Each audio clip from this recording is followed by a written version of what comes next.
Greetings. This is Brother Esquire. Welcome to the All Men Are Not Created Equal podcast. And first, we want to thank Almighty God for giving us an opportunity to come to you today via this podcast. And our podcast is entitled Golfing While Black. We have with us two very special guests of the United Black Golfers Association. And in full disclosure, I am a co-founder and vice president of the United Black Golfers Association. But today we have our president with us, Vernel Bennett, as well as one of our esteemed members, Davida Davis. And I'd like to welcome them to our podcast this afternoon. Greetings, Mr. Bennett, El Presidente. How are you, sir? I'm doing great for this wet day. And hey, Davida Davis, how are you, sis? Very well, very well. Thanks for having me. Thank you for coming on. Well, we're going to discuss golfing while black. And we know for many of us who are out on those links, golfing is not merely just a game of sport, but it adds so much more to that. When we look at sports in general, we know that sports has served as a catalyst for the civil rights movement. It has served as a catalyst for all kind of political change. But when we think about golf, oftentimes we think that golf is all white man's sport, and the very few some would say tokens that's in the sport is not really representative of our communities and what we seek to do. Mr. Bennett, can you tell us why you started, or give us some background about the United Black Golfers? Well, United Black Golfers came about when I retired, and I was playing golf out in Long Island, and then we decided to bring it to New York, and we, being Jock and myself, decided to bring it to New York in 2014. So we started because it was indicated that we don't have this activity in New York because we have a few golf courses. So we decided to bring it to New York, and in March of 2014, we made that dream come true. Okay, and Davida, I understand you're a member of the United Black Golfers Association, and oftentimes when you think of golf, not only do you think it's white dominated, but you also think it's male dominated. But as a Black woman in this organization, what are some of the challenges you see as a woman on the golf course, and more so as a Black woman on the golf course? Well, first of all, a lot of women are a bit intimidated. Coming on the course, it's 18 holes. It's a long, it's a lot of time that you have to spend out there. So a lot of people, a lot of women are, a little funny about having to get out there with other gentlemen because there's not a lot of women out there. But I'll tell you something. With United Black Golfers, we're getting women very interested in the sport and coming out. And our numbers are growing in terms of women because they see that it's not as intimidating as it might have been made to be.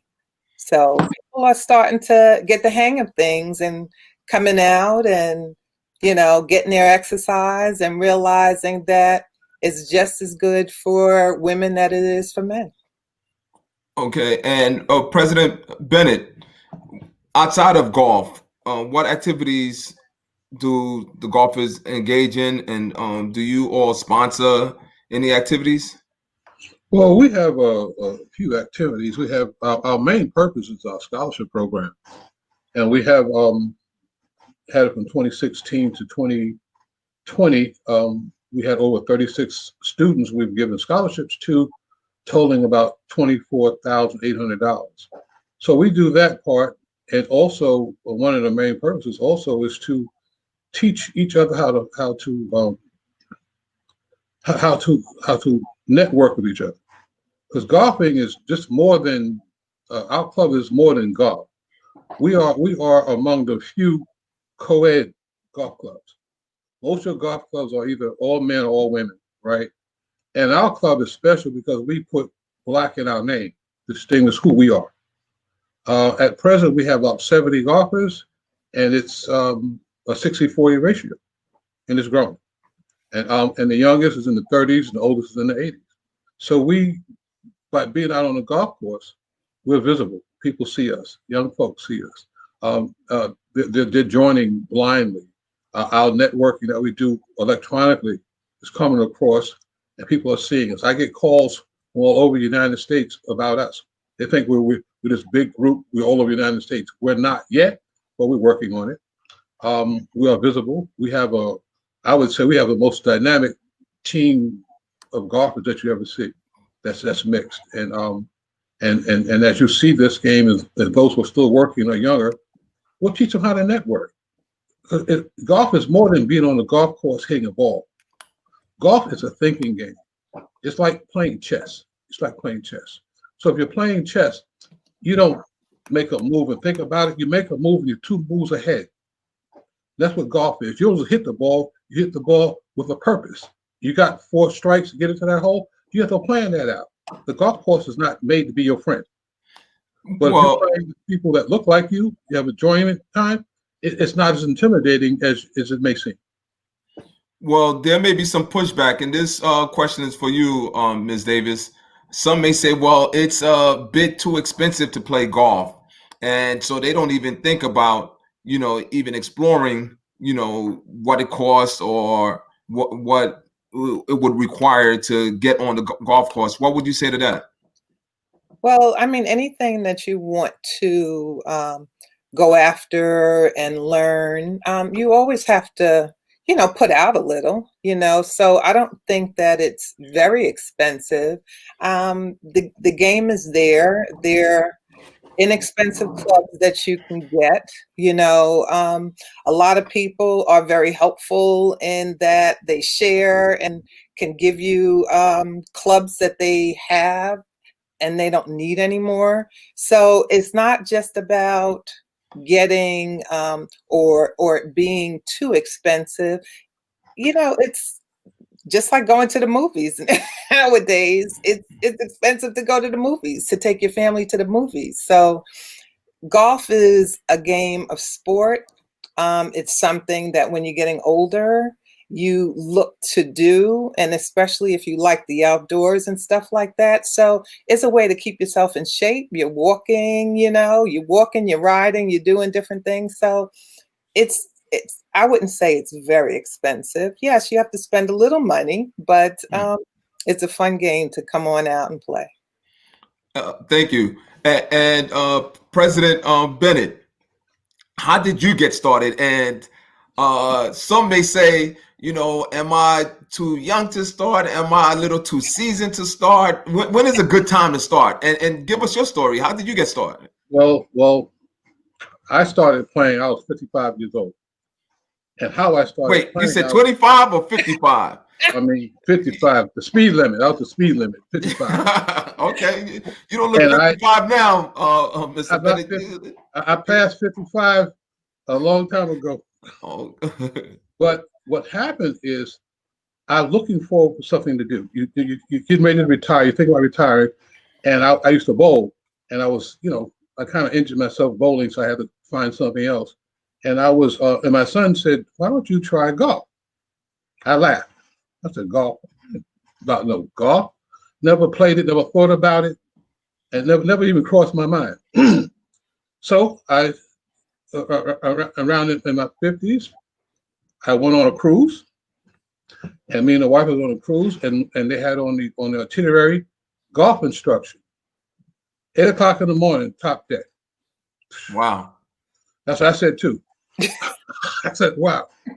And I went up and I took a little lesson. It wasn't, the technology wasn't then like it is now. A little cage and little cameras around me telling me how to hit like Arnold Palmer and all this kind of stuff like that. There's an older white guy who was sweating. He told me to hold the club. I did those things. I didn't like it. So I left. Next year I went on another cruise. I tried it one more time. This time I was a little kid, about 21 years old, maybe 110 pounds wet. I told him what I did last year. He told me, show me what he showed you. He said, now when you go home, do this. I went home. I did what he told me to do. I practiced. Then I joined. An outfit out in Long Island called Roosevelt Golf Association. And then I took some lessons inside of a gym in the wintertime. And then when it got warm, I joined the tournament. Didn't know what a tournament was. I just went and joined. I didn't know you're supposed to bring people with you to the tournament. So I show up there by myself.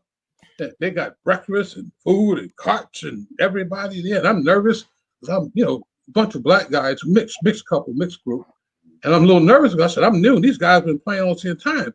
So lucky for me, I got into a cart. They paired me with this old black guy. He used to be a caddy. And we hitting the ball, we driving around. And in my mind, I said, I'm hitting the ball just as good as these guys are. I said, why am I intimidated about this? So then I looked around. I didn't know the language, what they were talking about. I didn't know a ball mark. I put something you mark on the ball. I didn't know that stuff. All I knew hit the ball, let's follow the ball. And the rest is history. Wow. And how about you, Davida? How did you get involved in golf? Well, like Vern said, my sister retired and she was looking for something to do. So she found this other group of women golfers, and they're called the Rockaway Women's Golf League. And they started playing at Reese Park, which is a 9-hole. And it's called a pitch and putt at Reese. And she joined one year. And I followed behind her the next year. And it was really great because it's a great group of girls, ladies that we're still with today. And basically we started out just, like for fun, just learning the game and getting into it. And there was a guy that was there that was with us, and he used to go around the cart, and we used to have drinks and little noshes. And so we just loved what we were doing. It was just so much fun. And that was how we were drawn into it. So from that point, Reese Park, they closed, and we went over to Marine Park. And when we went over to Marine Park, the gentleman there, Mike, very, very nice to us, and he has been nice to us. So we've been there for the last couple of years, and the treatment that they've given us has been great. And some women will still do 9 holes. My sister and I always do the 18, and you just get better, and you just love the game, and the rest is, like Vern said, it's history. Great.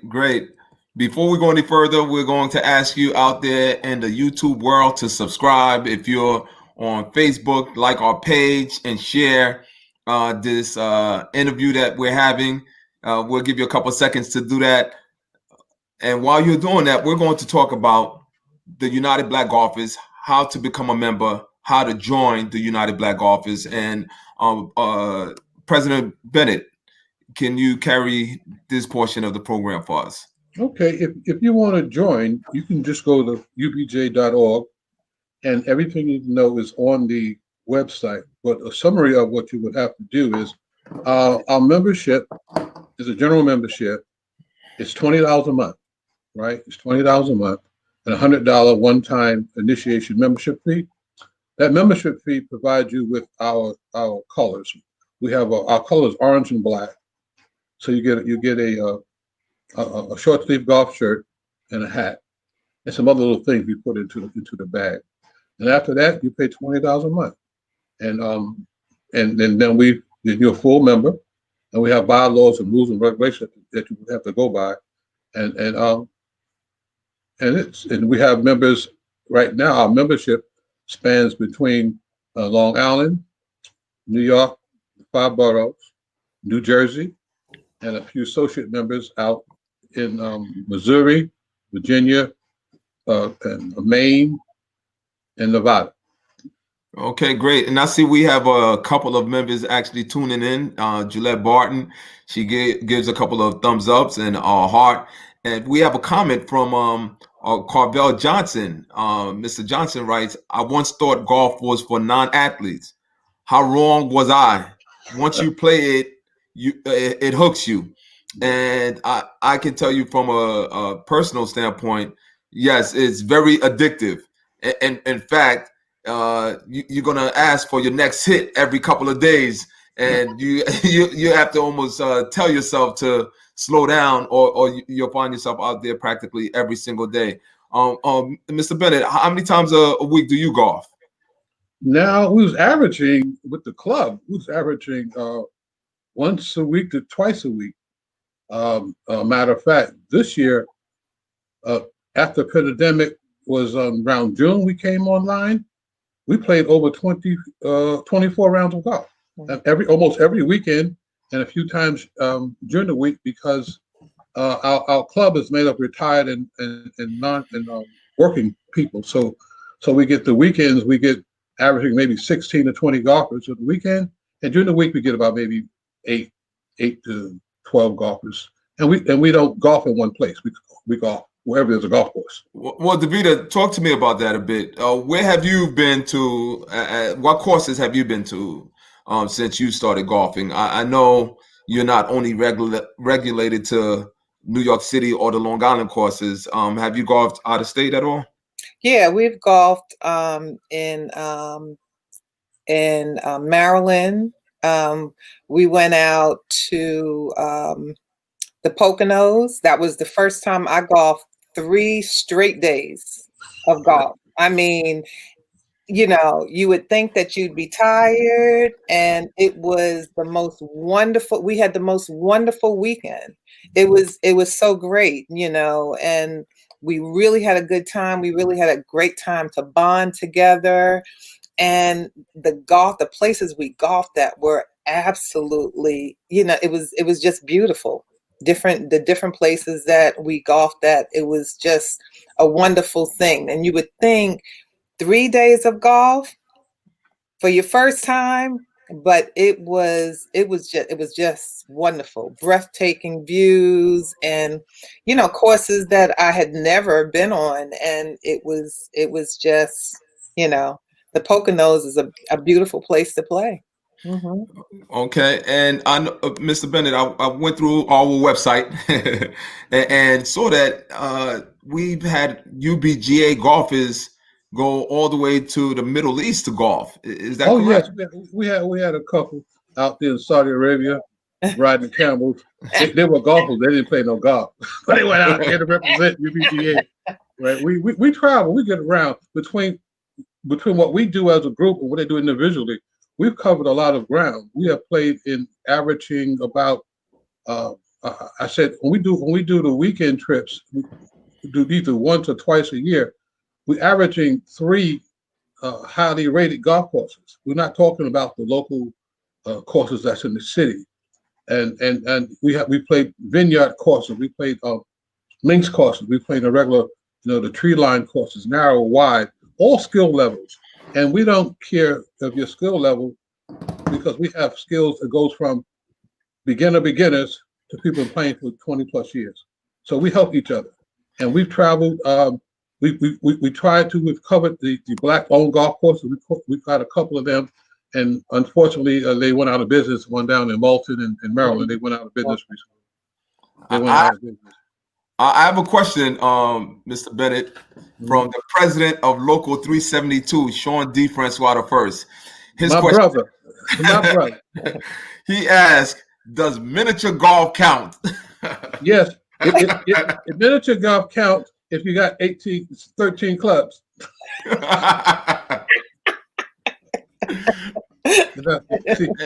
the miniature golf is for those guys who can putt good, you see. But we do want to thank Sean D. Francois the First, as well as the president of Local 372, for supporting the scholarship fund that we have at UBGA, because I think, Mr. Bennett, you mentioned that we've already issued how many scholarships, and what's the amounts? 36 students received scholarships totaling, as of 2020, $24,800. Mm-hmm. Okay, very good. I mean, for an organization that's 6 years old, I think those milestones are noteworthy, because you have some organizations that are 10, 20, 30 years old and who uh, basically, want to say that they have a robust scholarship program, and they haven't uh, granted as much and as many scholarships as UBGA. I want to go back a bit when I decided to have this podcast, Golfing While Black. One of my Morehouse brothers, uh, Fanon Khaldun, reached out to me, and he's in Bermuda, and he said, Jacques, there are tons of black golfers in Bermuda. You guys have to make your way down there. And I said, I'm going to discuss that with our president to see if we can make that happen. But in addition to that, he also sent me a link to a YouTube, I guess, documentary regarding this golfer named Raphael Corbin, who is a trailblazer in the game of golf when it comes to people of color. He was the first to play in the Canadian Open. He played in the Michigan Open. And in fact, he was a member of the St. Nicholas Golf Club, which was a golf organization in Harlem, New York. And I know that's where you're from, right, Vern? Born and raised in Harlem, New York. And I think to break down some of these barriers, we really have to uncover some of the hidden figures in golf, because many of the hidden figures in golf are black. When we look at the inventor of the golf tee, every time you bend down to pick up that tee and put it in the ground, we really should think about Dr. George F. Grant, who is the inventor of the golf tee. And I think if many of our young people understood how integral we were in the beginning of the game of golf, they would be more interested in the game. And as you mentioned earlier, President Bennett, the game of golf goes way beyond just the greens, because there's a lot of networking that happens on the greens. Can you talk to us a little bit about your experience of what happens within those 5 hours in an 18-hole outing? See, like when you're on the golf course, first of all, the if you go play golf, say by yourself, it's 4 people will go out. It might be 4 strangers. You might be the only stranger, but you're there and captivated in a golf cart with a person between 4 and 5 hours. Now, let's take that and put it in our group. In our group, we got folks who work to corporate America. Corporate America prior to the pandemic, the brothers go to the basketball court, softball field, and everybody else goes to the golf course. Now, you hit a home run, you slide at the home base. At one point in time, what's going to happen to you? You're going to age out of that game. Golf is ageless. 80 years old, you're still playing. Okay. But the mere fact is, you're the person in the golf cart with maybe one of the vice presidents. So what happens? You're stuck with this guy for 4 hours. He can't go no place. He can't answer the phone. He can't even go to the bathroom. There's no bathrooms on the course. So he's stuck. Now you got that opportunity to have face-to-face, know who you are, and when you get back to the office, they will remember you, because there's only one of you and 20 of them. And they don't expect us to play golf. They expect us to do the typical sports, basketball, baseball, track, stuff we grew up with. Like myself, I didn't never think about golf. I haven't seen anybody play. When I'm coming up, the guys who were black guys who were playing golf, who came in the 60s, I was in like junior high school and high school. We was playing softball and basketball. We didn't think about that. That as you get older and Tiger Woods come on the scene, oh, look at black golf. But black golf was there before Tiger Woods. Look at black golf the same way we look at black baseball. You had regular baseball, you had what they call the Negro League. We had the same thing, but we broke into it much later, into the 60s, before we was able to actually get on the course. We were the caddies of the game. And you know how important the caddy is in the game of golf. You wonder how come we're not in the main flow of golf, because I look at it this way: you're the best when you play the best. So, which means you must allow everybody to be in the game. If you don't, you can't call yourself the best in the game. Okay, and Davida, how do you overcome maybe some of the challenges of going to a particular course where you may feel that you're not welcome, or you're not getting the service that you deserve? How do you overcome that, or have you experienced that before? Well, yes, I have experienced it. One thing about women golfers, they think that we can't play, first of all, and they also think that we're slow.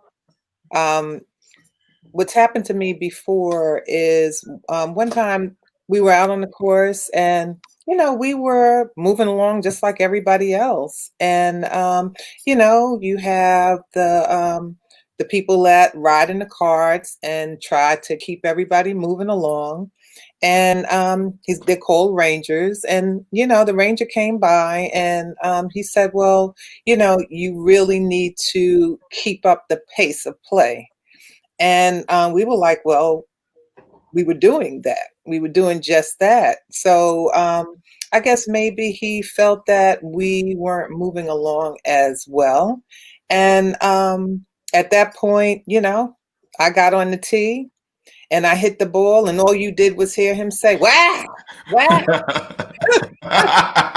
Because Yeah. they don't expect us to really know the game. They don't expect us to really be able to handle ourselves out there. Well, when he saw me hit the ball, he moved away from us because he realized, well, maybe they're talking to the wrong people, because obviously these women know the game. They know they're supposed to keep the pace of play up. And I'm just going to move over to the left and let them play their game, because he realized that it was a little discriminating because we were women and we were Black women. And, you see and you hear about that because they don't think that we can, handle ourselves out there. But you can show them better than you can tell them, so that's what you have to do. And that's that's the thing that you should do. Show them how you play, show them that you know the rules, and you move the game along just like everybody else. Okay. Thank you for that, Davida. We have a comment. It says, hello, I golf in the Poconos of PA. I'm often the only Black woman on many courses in the area. How does, I guess, UBGA solve or attack that particular problem? Because that's, I believe, one of the issues. Many Black golfers have the apprehension of, well, if I show up to this golf course, I'll be the only Black person on this golf course. And sometimes folks aren't as friendly, but I know UBGA creates a different type of experience. Well, tell us a little bit, Mr. Bennett, how do you kind of alleviate that apprehension that a new golfer has when it comes to the golf course and being the only Black golfer on the golf course? When we come about golfers, we come up there. If we out of town, we running average about, we say about 12 to 20 deep, right? And there's almost just as many women as men. When we line up to go out, we make sure the women are in between the men if we don't mix them up. So therefore, I would never put a woman on a lead team, a woman in the back, because if that happens, we don't see them. If they're between us, we know where they are at all times. People will hit up on you if they think that you're moving too slow or to be cute. But we don't have that problem because we come in there looking good. We know the game. Those who do not know the rules, they're with people who do know the rules, right? You will get a new golfer. They will never be by themselves. We put them with the experienced golfer, and we tell them to listen to what that experienced golfer is telling you. Because like Davida said, You do not want the ranger rolling up to you, or sometimes they'll roll up to you. They ride alongside you, right? You look over, you see the rangers over there. But the rule is that if I'm seeing a person in front of me, I am not holding up. That's right. I'm not holding up the pace. Mm-hmm. So go up front of the people in front of us. That's who's holding it up. And then sometimes I have called them over and said, "Is there a problem?" He said, "No." So why are you hanging around? I do not like that, and they would just leave. But today, when we go out with 20 deep, beginners to experienced golfers. We enjoy ourselves and still maintain the rules of the course. Each course have various rules. We do not want our people to feel uncomfortable playing. I don't want them to feel uncomfortable or unsafe. We are here to have a good time. If there's a problem when we go out to play, I tell the Rangers before we go out, I say, you come to me and address me, because all our folks have cell phones in their cart, and those who are in charge of that particular group, we be in contact. So if something goes wrong, we know about it and resolve it before it reaches ahead. But on general, when you're playing with people that you enjoy, you feel comfortable with, your game is your game. When you go out there and play by yourself, and you're the only black person there, most of the time they're gonna ask you, "Oh, you hit first. Why you want me to hit first?" What do you do for a living? I'm not playing golf with your occupation. Why is that so important? These are things we have to go through sometimes, not all the time. In general, most of the golf courses we have played on are very hospitable and very courteous. The management side, you might get some little cracks from some of the patrons, but that's their problem. That's not our problem. And we don't waste our time with that. But in our club, we're going to have fun and enjoy each other, or you should be part of our club. We're not here whether you're a 2 handicap or 32 handicap. You're still part of UBGA membership. Okay. And President Bennett, I know you're gonna like this. The daughter of one of your favorite instructors just chimed in. Mr. Shemiel, the instructor that we've had a few years. Yeah, Shemiel.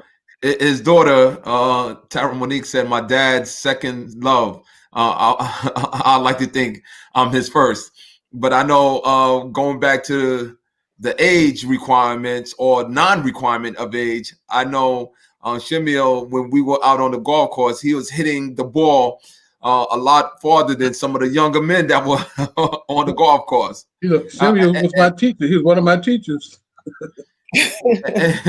Shemiel was one of my instructors when I first started. Wow. And Mr. Bennett, what instruction, if any, does the United Black Golfers Association give to new golfers who never held a club in their hand and say, you know what, I want to join your association? Take us through the process of how you move them along the spectrum. We have people who joined this year who never had a golf club in their hand. I'm talking about new golfers. They had to go buy clubs and everything like that. And they came. We have instructional time where we go to the range and teach them certain basic things. And then they're so energetic, they want to go right out to the golf course. I said, you only been golf time at the range once. They want to go out. We take them out.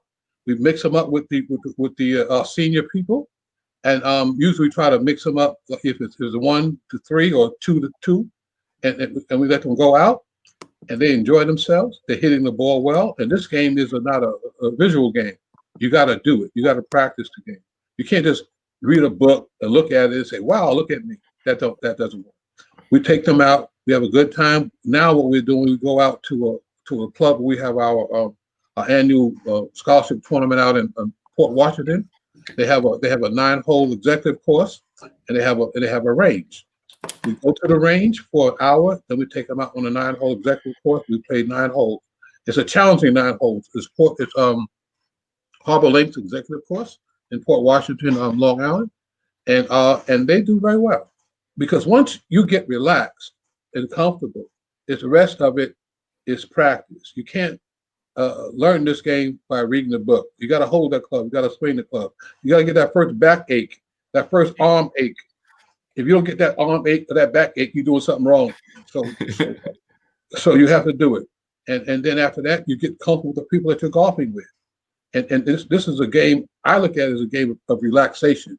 I'm not paying money to go out on a course to have fun and be miserable. It's not worth it. It's not worth it. Because most golf courses are not close. You got to travel. You're going to travel an hour to get to the course and play 4 or 5 hours on the course and be miserable. It's not good. It's not good. Okay. And we have a comment from Tracine Baker, who says, I truly wish I could find 20 Black women to play in the Poconos. Davida, do you want to address that? Yes, sure. You know, if there wasn't COVID this year, we would have probably been out there in the Poconos this year because we so truly enjoyed it. And it sounds like you're from Pennsylvania, so you might know of some courses that we might really like to play at, and you can definitely get in touch with Vern, and we can definitely make that happen because we probably have close to maybe 25 women on. No, more than that. Now 70, about that. We have about 30 something because it's 70 golfers and 40% is women. Right. So 30 something golfers, and the skill set ranges from beginners to medium to up. Absolutely. So, you know, we like to play all over, you know, so even if you want to join our group, you can join our group. Like Vern said, we have other people that are not from New York that are part of our group. And if you want to play with us, we even have openings where even people who are not part of UBGA play with us in different places. So, you know, we could definitely make that happen. I don't know about 20 women, but we might get close to that. We might get very close to that. So, you know, definitely leave us your information. Can I add this to you, Davida? what we have for people out of, we got guys in Virginia and Missouri. We call them associate members. Now, what an associate member does, they pay $50 a year, and the first initial $100, and after that it's $50 a year. You get our shirt and our goodie bag we send you. Now, what do that mean? You be part of our database now. Wherever we go, you know where we're going. We only see a couple of these guys only during our annual golf classic. They come in from Missouri, Virginia. They come up, and they get everything else that we do. Now, if we're going to be traveling that area, and you know about it in advance. You say, okay, I'll meet you guys there, and you can play with us whether you're a member or non-member. See, you're not exclusive to our membership. Just go online and you see it. You pay the fee to the golf fees to us. We pay the golf course, and you show up. That's all it is. And then it just goes that way. So you don't have to worry about 20 women, because after a while you'll find out that we had 2 women from New Jersey. Now we got 5 people from New Jersey, and one of the members from New Jersey lives way down to South Jersey, almost right outside of Philadelphia. Right? He comes all the way up to play with us. Right? I don't say you become a Pennsylvania, you know. Might be the Poconos. Oh, about 2 hours from Poconos. About the same ride he's coming. It's about the same ride that he's coming. As a matter of fact, your ride is shorter than his ride coming up, right? But we have fun, and he joined. He have a good time. Matter of fact, he's playing more golf than the people living closer. So we have a good time, good mix of people and personalities and what have you. And I think that our membership, we have our chartered members back in 2014. Eight of them are still there, and we have 70 golfers as of right now. And we do terminate golfers too. They don't abide by the rules and regulations, and you're not permanently grounded with us. So you act up and mess up. Nice knowing. Well, Mr. Bennett, and getting back to the scholarship fund, what are the criteria for qualifying for the scholarship? And I know Davida serves on that committee. So do you want to start off and let Davida I'll open the door, finish? let her run in. I'll be her opening act, let her take the main show at that point.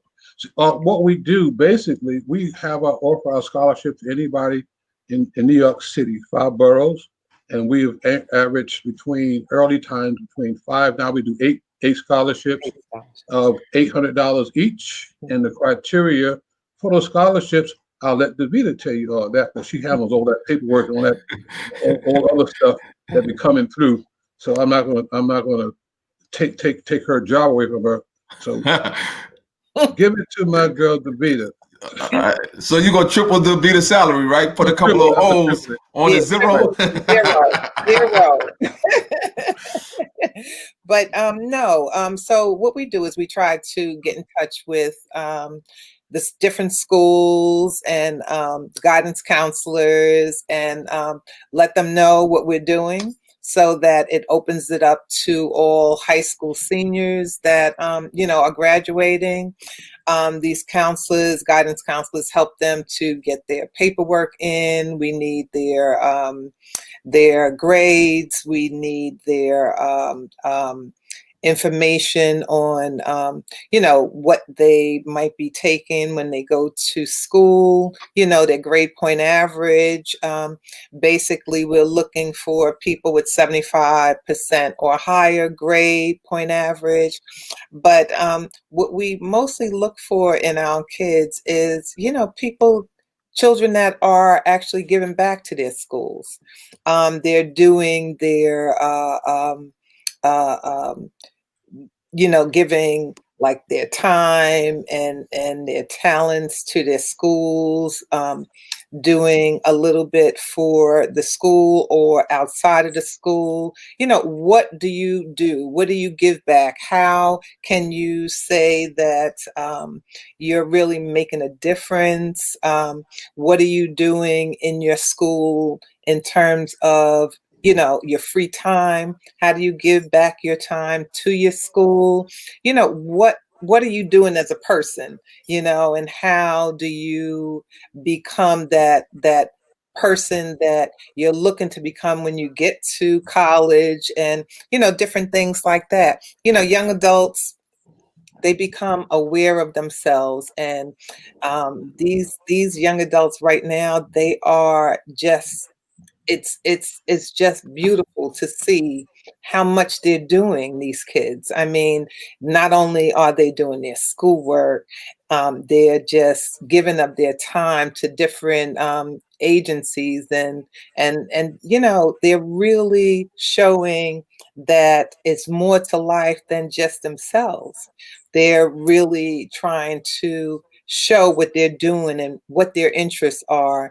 And we are just like so excited to see, what these kids can do. And they come over to us and we give them like a couple of questions, and they answer these questions for us, and we have a grading system.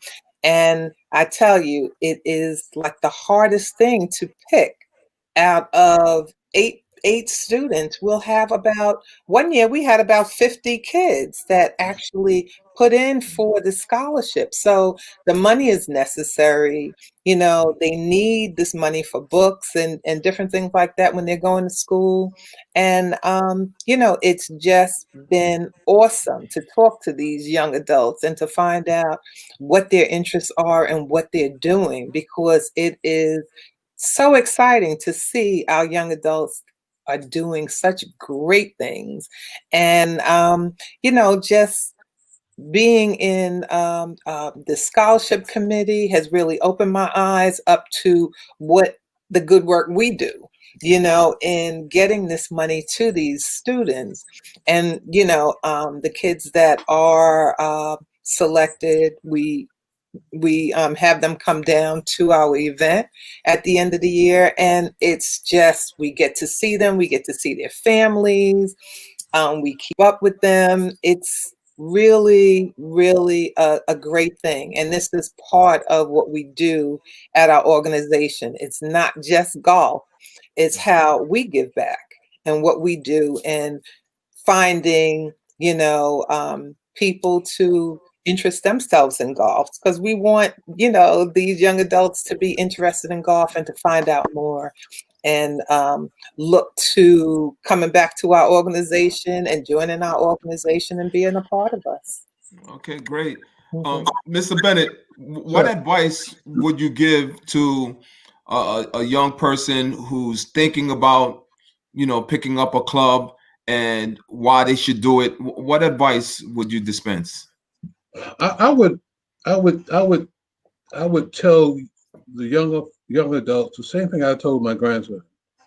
He was in Winston-Salem University, and I told him, make one of your gym classes a golf class, because you never know when it might become useful to you in the corporate world or for yourself. It won't hurt you, so why not try it? You can't complain about things if you never did something, right? We tend to prejudge things. I would say any young person right now who never saw the game or looked at the game, give it a shot. Because depending on what your career path is, it might become very beneficial to you. Because I'm retired now. When I first started, I was still working, and when I traveled, I was a corporate order for the government. I traveled a lot, and once the clients found out that I played golf, they forgot about the work. They only want to talk about golf. Golf, where you play that? Wow, stuff like that. So we're not expected to play. So let's surprise them. We have done everything in this country that everybody else have done. We have been recognized for it at the same level they have been recognized. But I indicated to you earlier, there's 25 million non-professional golfers in the United States. There's only 1 million Black. So do the percentage, you see how small a percentage that is. So therefore, when they see you, they're surprised. Oh, you don't have to be a corporate executive to play golf. You can play golf on a municipal course, depends on what time of day, as low as $30, $40 with a cart, or you can be fancy and play at some courses that might cost you $200 for a round. So, Mr. Bennett, I just want to hold you right there for a quick second, because sometimes we have organizations and our organizations are so we become discriminatory within our own organization. The same things that we complain about, we actually start implementing within our organization. So with UBGA, is there I guess a requirement as far as socio-economic requirement when to join, as or profession wise or money wise or any barriers? Oh, okay. The biggest barrier for joining us is your attitude. We don't care about what you do, what color your collar is, how much money you make, how big a position you have at your job. You know why? Because we don't play with your occupation, we play with you. You may be important at work, but with us, everybody's equal. If you're a doctor and he's a carpenter, if you're a lawyer and he's a mechanic, every lawyer I know can't fix their own car, so you need it. And if you're a doctor, and every doctor I know calls a plumber when they have a problem with their sink. So if we don't care about that. Matter of fact, it's not even on the application. And we're self-sufficient. We don't only requirement we have. I used to, when we had our physical meetings, we used to say we have a meter at the door. It's called an attitude meter. If your attitude is not appropriate, it will ring and you can't come in. You can have $1 million, $5 million, but a pissed off attitude will bring that pissed off attitude into the club. And like Maya Angelou said, when someone tell you who they are, believe them. So we don't need that. You will have your doubting Thomases. We started in 2014 at charter members of really 5 members. In 2020, November, we got 70. So, and we have various skill sets. Matter of fact, we still got people joining now, and the season is over. They're joining now. we have a good time. We teach each other, we learn, we travel, and that's what we do with the club. We also travel among ourselves. We got folks who travel with us, and they travel Myrtle Beach, all over the place. They travel all over the place, right? If you check our website out, you will see our pictures, places that we've been, our social, our political side that we do. We have all folks that's part of our organization or supporting us. We get great support from the unions, even though a lot of union folks who are authority don't golf, but we're working on that too. We're working on that too, because we don't want you to feel silly, uncomfortable, or stupid. Everybody swings and misses the ball. Don't feel bad. Don't feel bad. Everybody swings and takes a chunk of the earth out of the ball. Don't feel bad, right? Everybody hit the ball and they curse. Don't feel bad. If you don't do those things, you're not doing golf right. You're not doing it right. But just have a good time. Occupation is not a criteria. But what we do with your occupation, we become self-sufficient with our various backgrounds. We take care of ourselves because we do everything we do in-house, with us, for us, by us. Amen. Amen. Mr. Bennett, and I know the answer to this because I was in the room when it was decided, but some may ask, well, why United Black Golfers Association? And why did you put the emphasis of black within the title name? And I'll let you speak to that. You know, you can speak to that also. You know, I'll carry it. I'll carry it. We made two very important decisions. We made one important decision was putting black in our name, and the second important decision was using orange as a color for our group. Black. Black is all over the world. Now, everybody look at this game of golf as being a white person's golf. Some young white person's sport. Some youngsters, we was doing some training sessions, and you may remember this jock, and he was in the park, and he had a video camera, and we stopped to talk to him. He may be in his early 20s. I said, man, why don't you interested in playing golf? He told us, no, man, that's a white man's sport, golf. I said, so was basketball, football, track, tennis, everything else. It's not their sport. They played the sport. It's not their sport. It becomes anybody's sport. He shut down and shut up. The reason we put black in our name is because we want you to know who we are, because black is universal. Now they're saying African American, black, colored, however you want to define it. Black to us is the dominant color, which it is even in crayons, it's the dominant color. So when we're out publicly, we travel, like we said, we travel Pennsylvania, Poconos. We've gone down Ocean City. We've been to South Jersey a few times, and Maryland. When people contact us, I don't want them to think that the golf club is something else outside of black golfers. You know that when you contact us. So therefore, you're not surprised if I call us the hole-in-one club. Who's that? Then we show up. Oh, then the excuses come. No, this is who we are. Mm-hmm. Either you love us, hate us, or leave us alone. Because we don't beg for anything. We're self-sufficient operation, and we got the talent within our club to prove that. We don't worry about what other people think. We worry about what we do and what we represent. Our website shows who we are, where we've been, what we have done. You can see our sponsors, the people that have sponsored us or supported us. It's not because we say United Black Golfers, don't mean that we don't involve ourselves with non-black things. That's not true. That's not true. It's like any other golf club. It was the Irish club or the Italian golf club. I played golf with Italian. I mean, the Italians played golf with us. If you check our website, you'll see even our scholarships. It was a black scholarship. We've given scholarships out to Chinese, all different ethnics to people. Wow, because we have criteria. They answered it, and it fulfilled it. Then our scholarship committee, which is no joke, they're hard. They don't just give you out no grades. They're hard, and it's supposed to be because life is not easy. Right. And the reason we also picked the shirt orange, it stands out.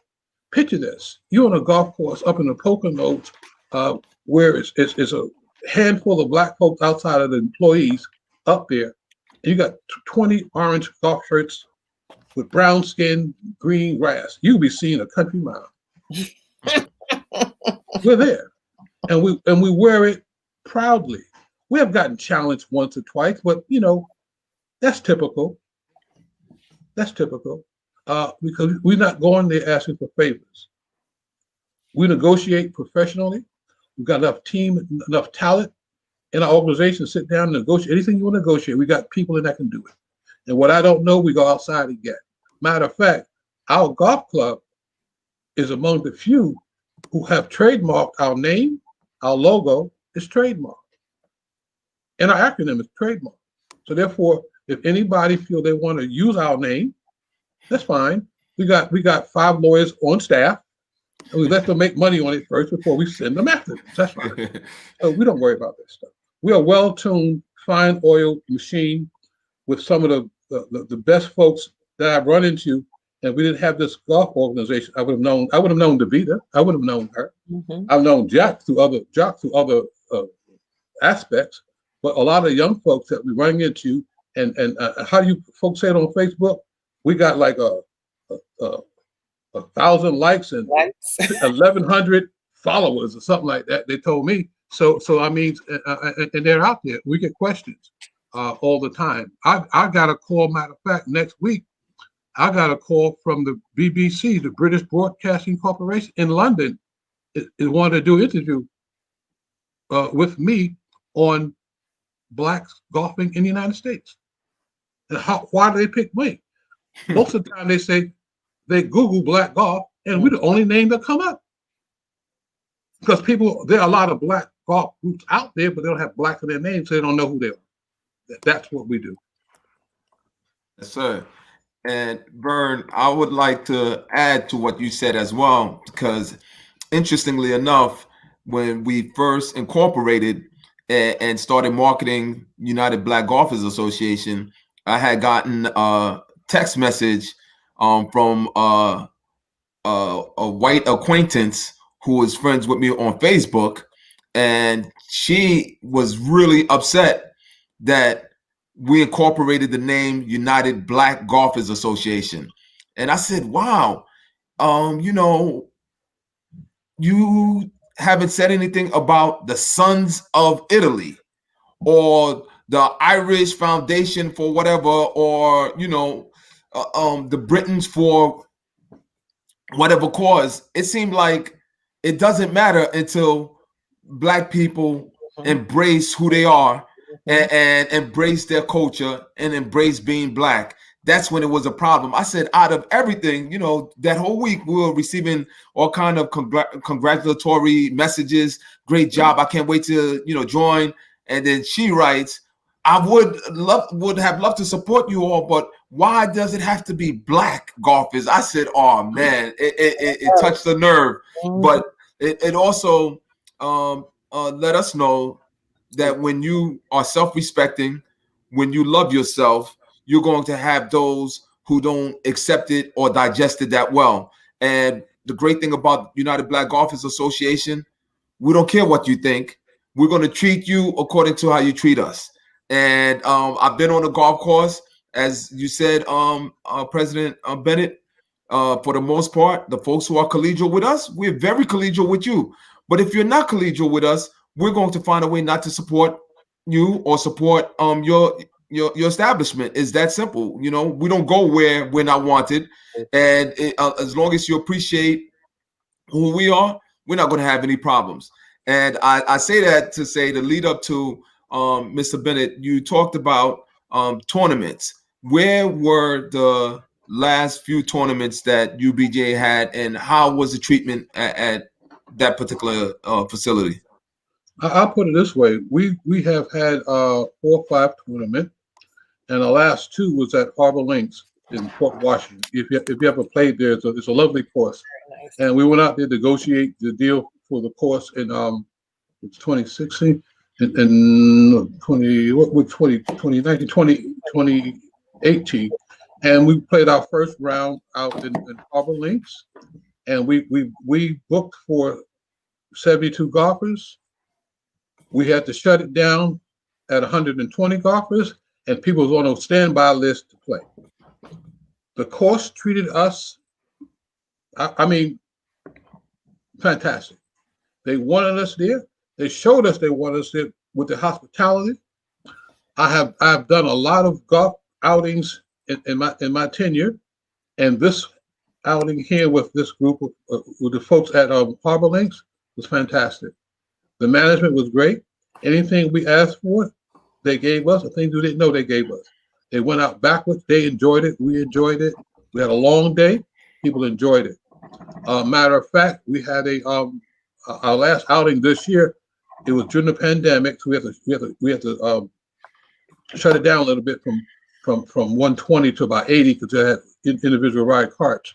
And unfortunately, that same day of our outing, the storm came. Right? And anybody know if you're golfing, if they don't shut the course down, you don't get rain checks. No, you don't get no rain check.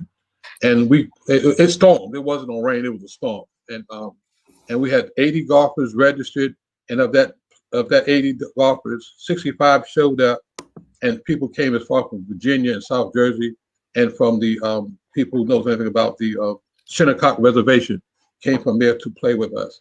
And we got rained down, little COVID thing there, but while we was there, I heard some noise at the table. Our ladies having a ball. They found a spot to have some fun in the rain. We had a good time. I knew what it was. I didn't call their names out, but one of them was here, and but I ain't calling their names out. We make the best from the worst. That's right. Absolutely. And you don't let that stop. Things going to happen beyond our control. You don't stop. You're trying to work a way around it. Our job is to make our members, make our guests feel comfortable and welcome. Like my mother used to tell me that you don't invite people to your home to embarrass them. You are our invited guests. We want you to enjoy us. We're going to enjoy you. And which means, like, you know, when you were kids, you didn't have much food, but if you brought your friend upstairs, he got a piece of your food. So, so you had that chicken wing. Now you got the winglet. He got the wing, the thigh looking wing.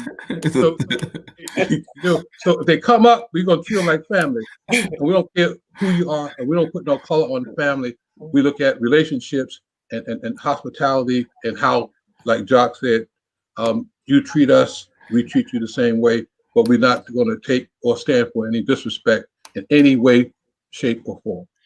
Thank you so much, Brother Bennett and Ms. Davis, Davida. Wow, time is upon us. It's time to close out. It's 5:03.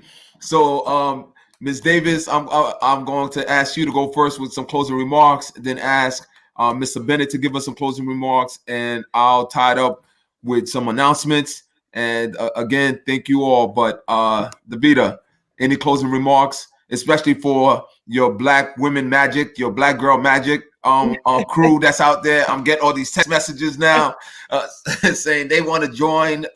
You know, they didn't know that a group like this exists. But go ahead.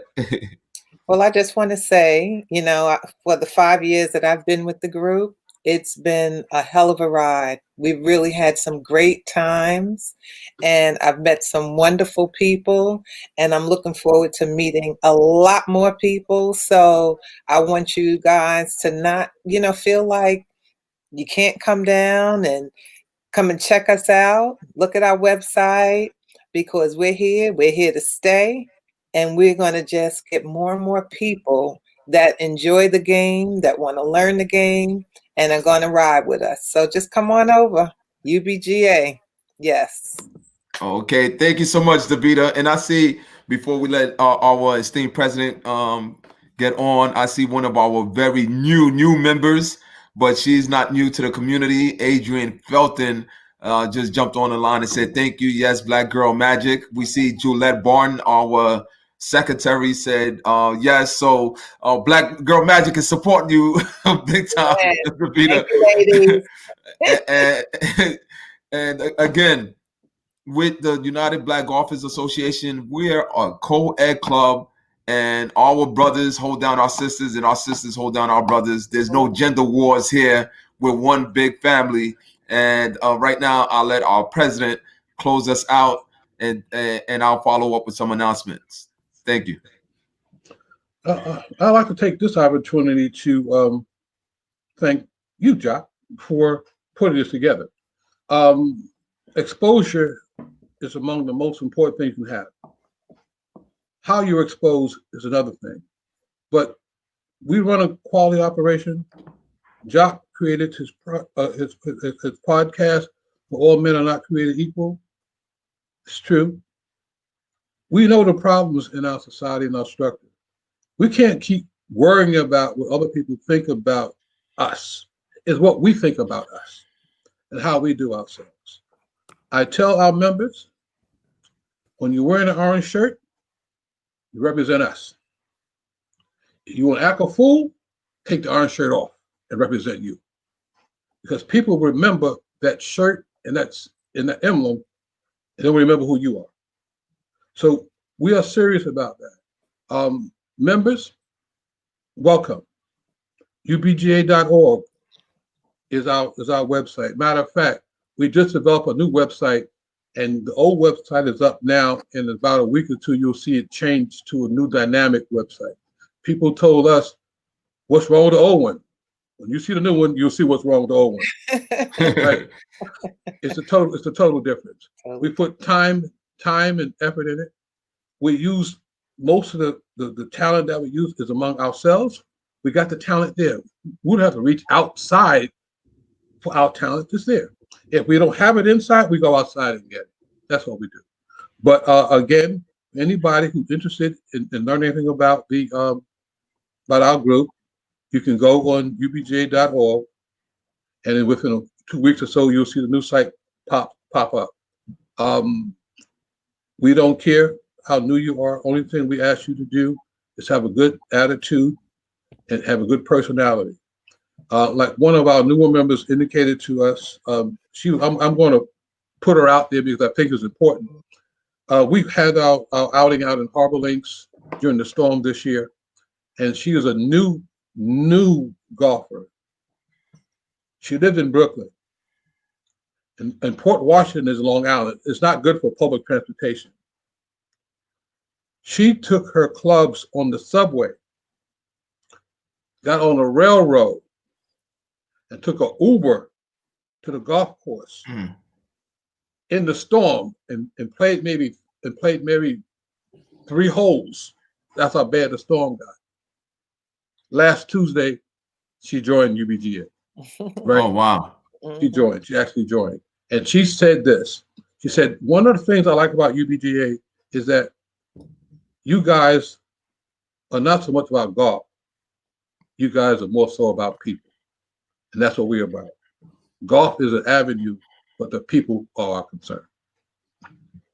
Wow. Mr. Bennett, President El Presidente, thank you so much for your leadership with the United Black Golfers Association. I'm sure I speak on behalf of all the members that this organization wouldn't be what it is without you, without your leadership, and the hard work that you put in daily to our organization. And Davida, I want to thank you for being our special guest to balance out our gender situation here. And can't wait to get back on the golf course with you guys. I know the weather is getting a little chilly out there, but there's some winter gear that we could buy to get a couple of rounds in. But thank you again for joining me here on the All Men Are Not Created Equal podcast. And I want you all to join us in 2 weeks, November 15th. We're going to have with us the founder of Stigma, which is a consulting group with the president, Danielle and Williams, who will present to us actually what it is in this new school environment and how we could overcome some of those challenges. And the title of the podcast will be Survival of the Fittest, Thriving in Our New School Normal. And Danielle provides tremendous amount of resources, insight as to how to perform and thrive in this new school normal, where parents who are not educators are now part of the educational system as if they should get paid, right? We have parents who are dealing with technology issues. They're dealing with children who may have special needs. This sister right here is dynamic. She's going to help assist many of us in understanding how our child, although may be disabled, can thrive in a setting like what we have now. Because COVID, we don't know when it's going to end. We don't know how it's going to end. So we have to prepare for the long haul. And our sister is going to help us understand how we can do it in our home as far as learning, teaching, and helping our young people. Again, I can't thank you all enough. Our listening audience, we're 10 minutes over, but as you can tell, the discussion was absolutely phenomenal. We do have one parting word from Davida. Go ahead. Vote. Please vote. Please vote. Please vote. Yes. There you go. Vote like I thought that was a peace sign. Look, vote. So we got the marching orders. Thanks again, and God bless you all, and good night. Good night. Good